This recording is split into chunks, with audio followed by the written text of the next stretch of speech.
For me, Anthony Joshua needs to prove himself on the world stage because he's so happy fighting in England and fought a beaten Klitschko after I destroyed him mentally and had a war with him in a beaten fighter. So he needs to prove he's willing to step up to the plate and fight the best. We can go tit for tat and say he said, she said, he said, she said. I think in the reality and the scheme of things, it's a fight that we have to have. We're both in the same generation, the same era, we're both heavyweight champions of the world.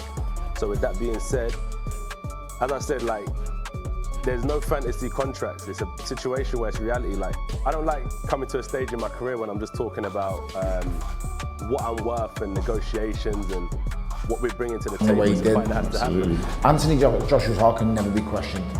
And neither can Tyson Fury. He gets up off the floor countless occasions.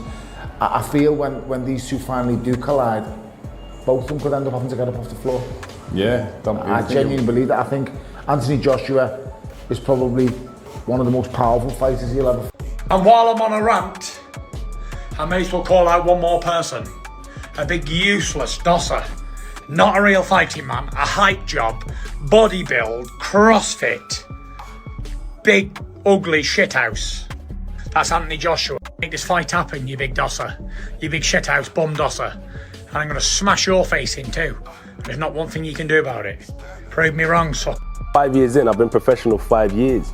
I've had 7 world title defenses. I was a world champion by the time in my 16th fight.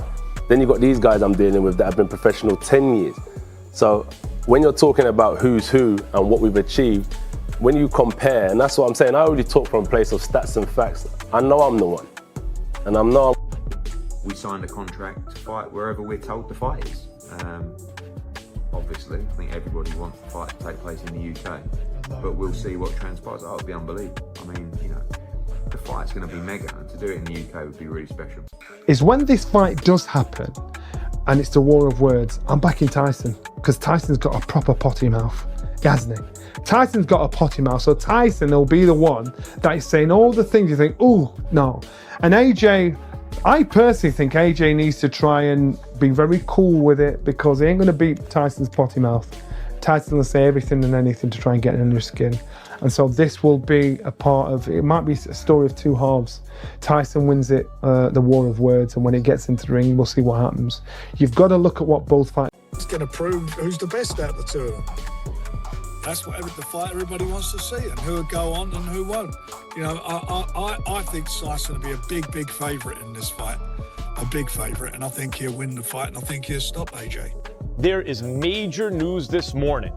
Tyson Fury and Anthony Joshua have now signed on the dotted line. The fight will happen, barring any upset between now and then, I'll get into that in a second, in Q4 of this year on Netflix. And this is a fight, you know, Tyson Fury. The fight is officially signed.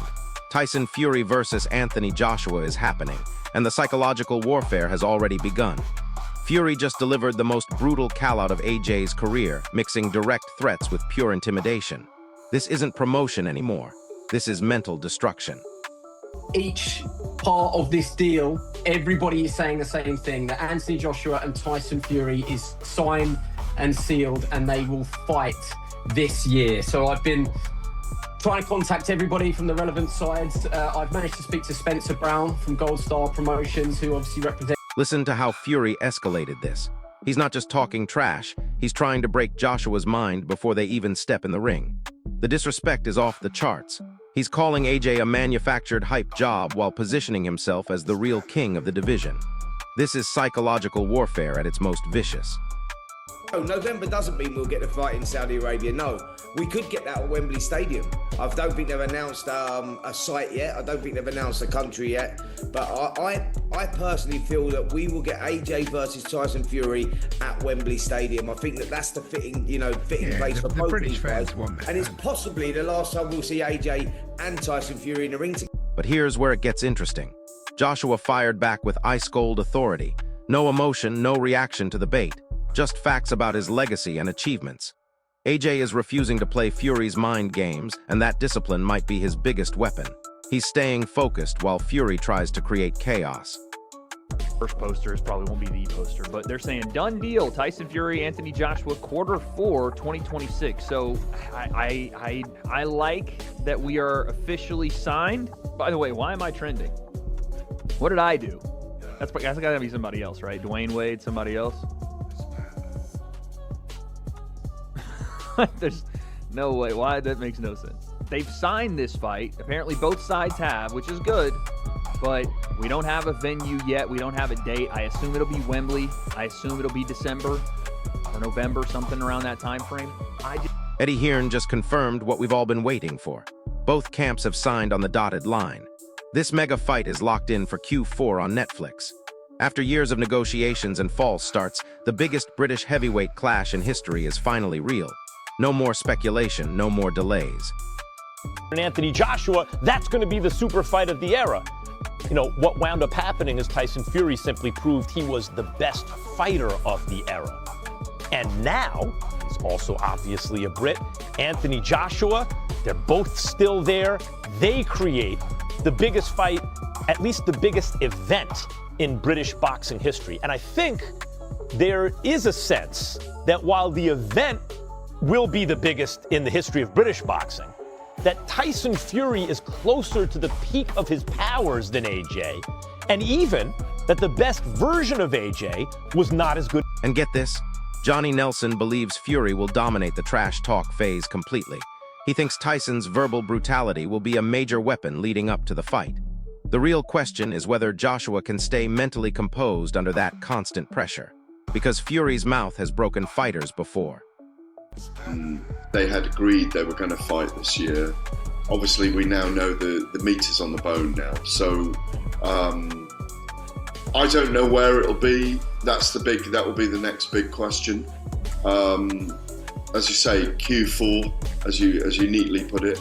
I think it will have to be indoors if it's in the UK or America.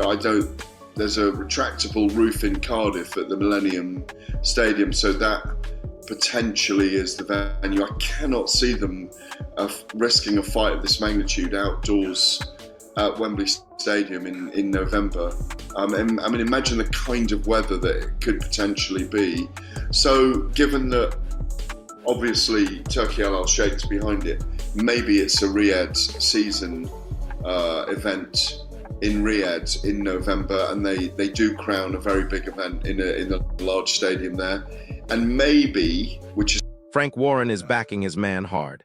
He's not just picking Fury to win, he's predicting a stoppage over Anthony Joshua. Warren sees this as completely one-sided, not even close to a 50-50 fight. That kind of confidence adds massive pressure on AJ and shows how much belief Team Fury has right now. You want to get in there against someone, you want to go through a fight camp and get in there against someone and destroy them, so that when you approach the Tyson Fury fight, you know you are at your best, like physically and mentally, which is very, very important because of what AJ's gone through. Spencer Oliver thinks this could land at Wembley Stadium instead of Saudi Arabia. Nothing's confirmed on venue yet, but Wembley feels like the perfect stage for such a massive British showdown.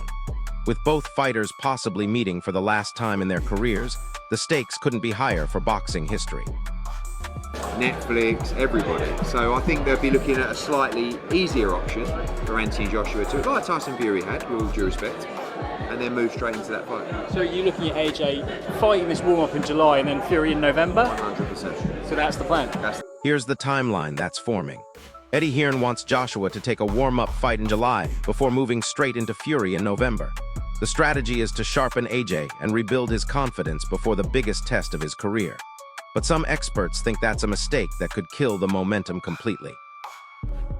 We still want to see it now because it's AJ Tyson Fury. It's past his sell-by date, but it's still a big fight. These two should just fucking get on with it, get in there and get this fight made. And all this pre-fight warm-up bullshit is totally unnecessary. It's going to kill it. Anyway, let's see what transpires with the AJ Fury fight. I feel that if these two don't fight each other next, if AJ has a warm-up fight, he could, even if he's fighting someone who's a knockover, he might get injured, he might hurt his elbow, he might jar his shoulder or twist his neck, and he's going to need 2-3 months out. Then he's going to need another 3 months training camp. This fight gets further and further away from happening. This fight needs to happen. Carl Froch is pushing urgency around this fight.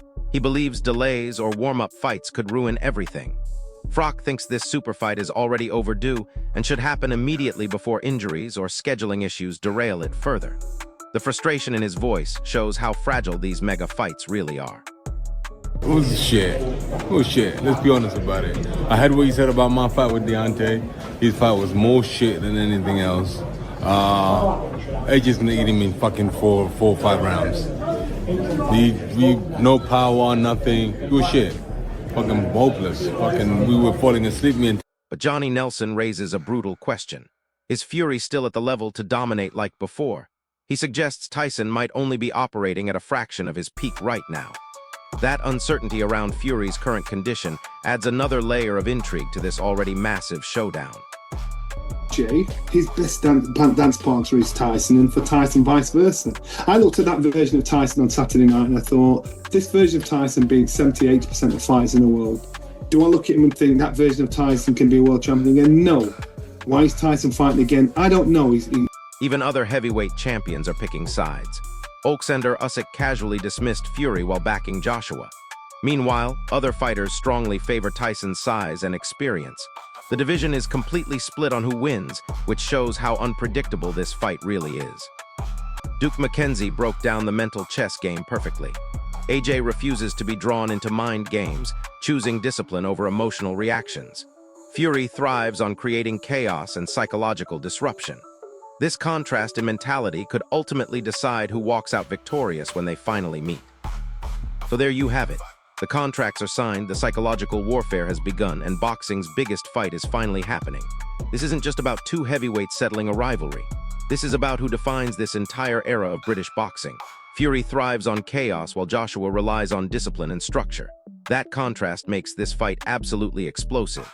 Who are you backing in this mega clash? Tyson Fury or Anthony Joshua? Drop your prediction in the comments, smash that like button if this breakdown got you hyped, and subscribe because this rivalry is just getting started. I'll see you in the next one.